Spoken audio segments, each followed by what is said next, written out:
Roselyne Bachelot, bonjour. Bonjour Jean-Jacques Bourdin. Merci d'être avec nous. On parlait évidemment du Covid pour commencer. Il y aura d'autres sujets, mais forte reprise de l'épidémie.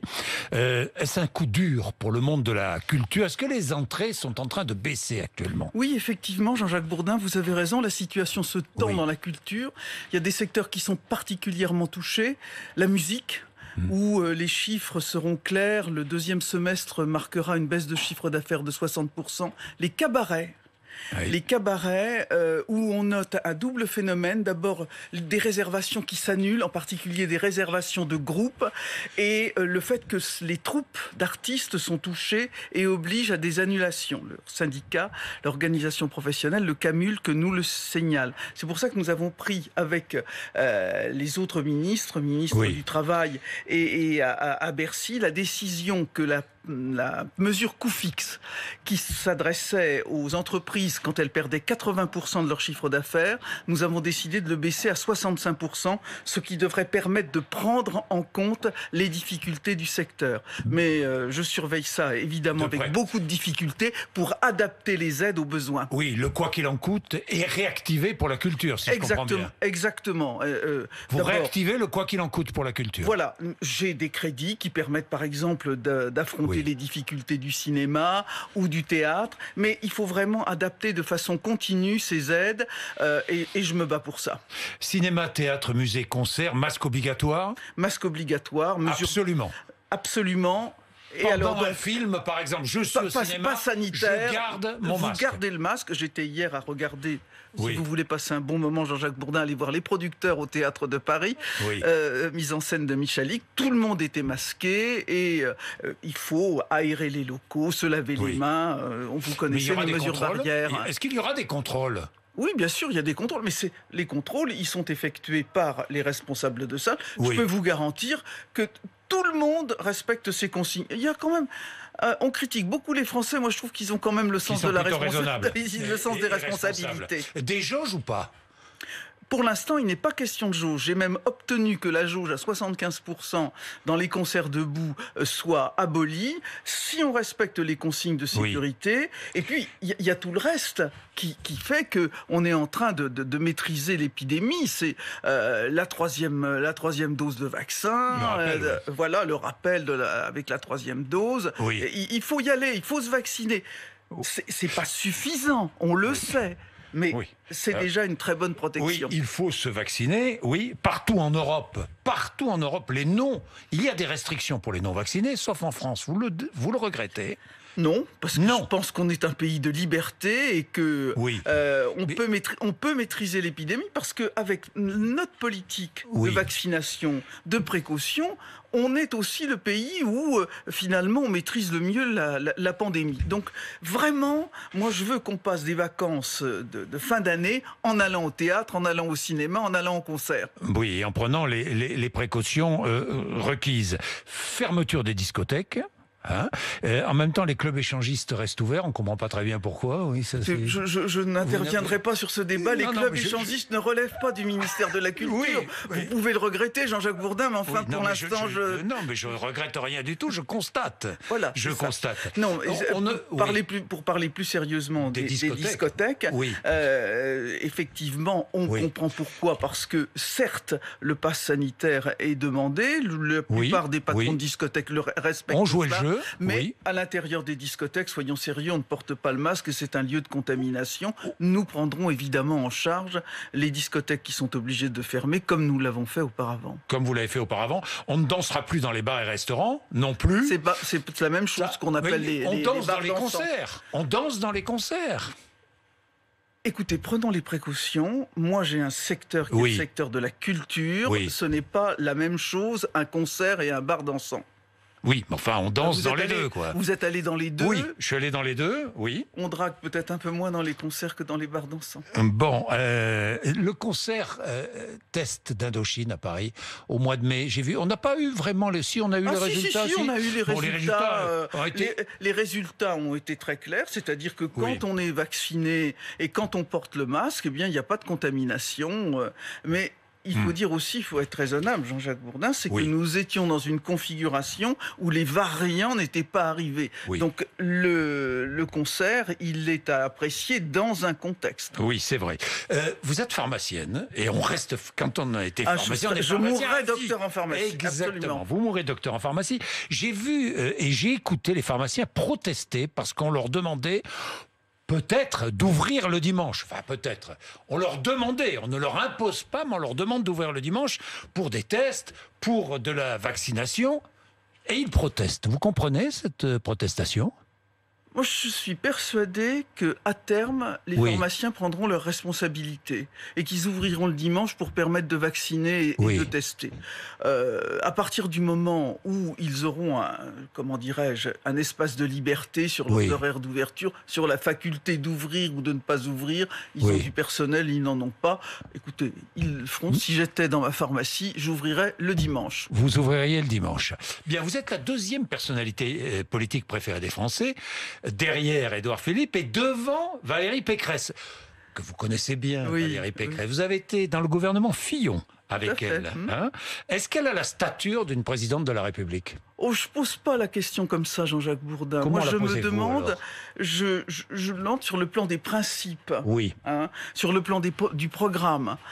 Sur le plan des principes, je considère que Valérie Pécresse est dans une sorte de seringue, puisque n'oublions pas qu'elle n'a pas été en tête de la primaire des Républicains, c'est Éric Ciotti, que M. Ciotti, au deuxième tour de cette primaire, a quand même séduit 4 militants sur 10 et qu'elle va avoir beaucoup de mal à réunir cette famille, sauf à abdiquer un certain nombre de valeurs qui étaient les siennes, je ne sais pas si elle les a encore, qui étaient les siennes au moment où nous étions ensemble au gouvernement.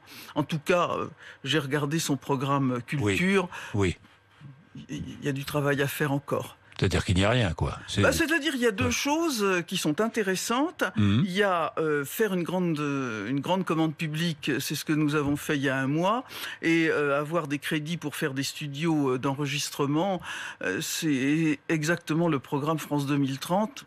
Je sais pas, elle pourrait, là, sur le plan culture... Travailler. Non, pourquoi pas être la ministre de la Culture d'Emmanuel Macron ? Ah bon ? Ça serait oui. Ben, vous serez toujours ministre de la Culture, Rose Bachelot. Si Emmanuel Macron est réélu, s'il est candidat, vous voterez pour Emmanuel Macron. S'il est candidat. S'il est candidat, Sans non hésiter, seulement vous ne voterez pas pour Valérie Pécresse. Je voterai pour Emmanuel Macron, mais je ferai sa campagne. Est-ce que vous gagnerez, est-ce que vous irez vous ranger dans le parti d'Édouard Philippe ? Vous y avez songé ou pas ? Non, parce que j'ai décidé de faire partie d'un parti politique. Fini ça. C'est plus de mon âge. C'est fini. C'est fini. Vous gardez votre liberté.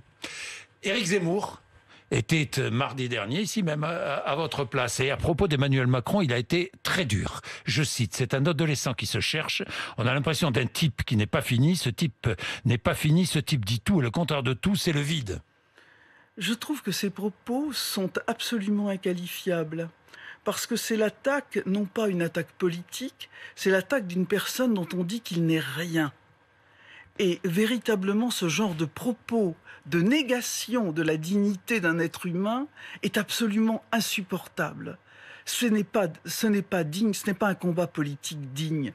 Monsieur Zemmour est un falsificateur, c'est un usurpateur, et véritablement, il se découvre à travers ces attaques qui sont ignobles. C'est ce que vous dites à votre frère, qui est le porte-parole d'Éric Zemmour ? Je n'ai pas de... dans une famille... Il y a des ruptures qui sont définitives. Bon, d'accord. Les sociétés des rédacteurs, des grands médias, demandent à ce que la liberté de travailler soit respectée. Est-ce que le droit d'informer était en danger dimanche dernier ? De quoi parlez-vous, pardon ? Je parle du meeting d'Éric Zemmour.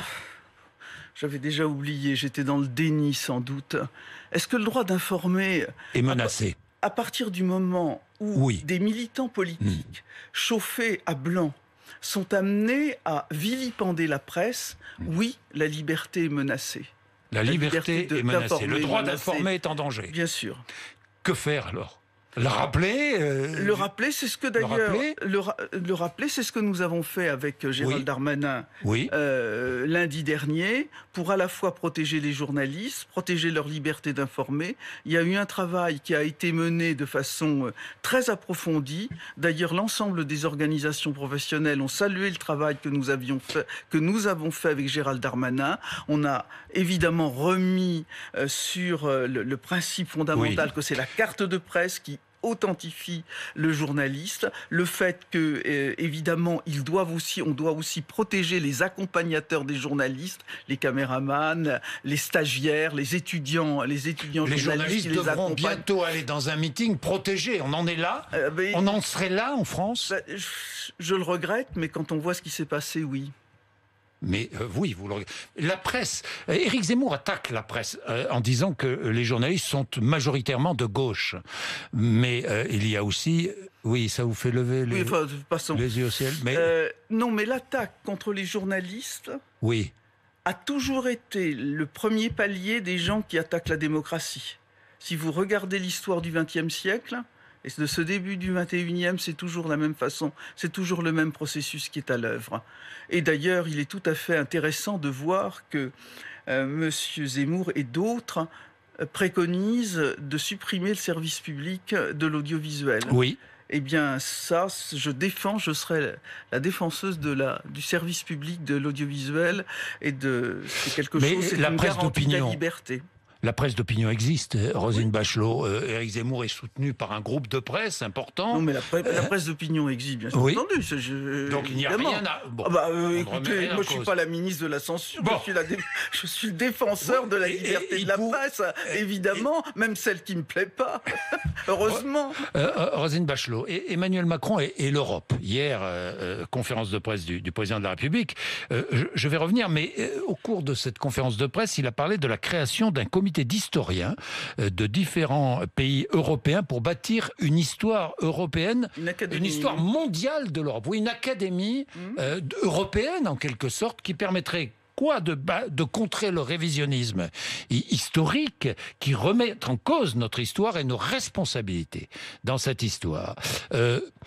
Ça se présenterait comment? Vous avez des détails ou pas? Non. Pas encore. Je trouve cette idée d'académie très intéressante. Elle relève plutôt du ministère de la Recherche et de l'Enseignement supérieur. Bien sûr, je demanderai à être associé à cette affaire, parce que c'est aussi une affaire culturelle. Mais voyez-vous, je crois que ce qui est très intéressant, il faut avoir le courage de regarder la vérité historique en face. C'est exactement la décision que j'ai prise par un arrêté qui fait que j'ouvre en avance les archives nationales, puisque je suis la ministre des Archives. Vous nous annoncez que vous ouvrez les archives. J'annonce que j'ouvre avec 15 ans d'avance les archives sur les enquêtes judiciaires de gendarmerie et de police qui ont rapport avec la guerre d'Algérie. Je veux que sur cette question, qui est une question qui est troublante, qui est irritante, où il y a des falsificateurs de l'histoire qui sont à l'œuvre, je veux qu'on puisse la regarder en face. On ne construit pas un roman national sur le mensonge. Et c'est la décision que j'ai prise en ouvrant ces archives avec 15 ans d'avance. Il y a des risques. Imaginons que l'on découvre que l'armée française a torturé. Que l'on découvre. Ça, c'est pas une découverte. Oui, c'est pas une découverte, mais que l'on ait confirmation. Mais je crois qu'on a... C'est l'intérêt du pays que de le reconnaître. Quand Emmanuel Macron a rendu justice sur l'affaire Audin, il avait ainsi... je dirais, mis la France en face de la vérité. Quand Jacques Chirac est au Veldiv et qu'il reconnaît la responsabilité de l'État, il fait une œuvre utile. Je crois qu'on ne doit jamais avoir peur de la vérité. Il faut la contextualiser. Tout ça s'est passé il y a déjà un certain nombre d'années, mais il faut la regarder en face. Mais pourquoi est-ce que le monde de la culture ne dit rien en écoutant Éric Zemmour? Vous avez vu le silence du monde de la culture? Demandez-le. Vous l'avez remarqué? Alors, il y a... comment dire? Il y a une excuse. C'est que le monde de la culture vit une tragédie avec cette pandémie. Où des gens ont été empêchés de s'exprimer, de jouer, de chanter, de communiquer avec le public. Et je pense qu'il y a un effet parfois de sidération.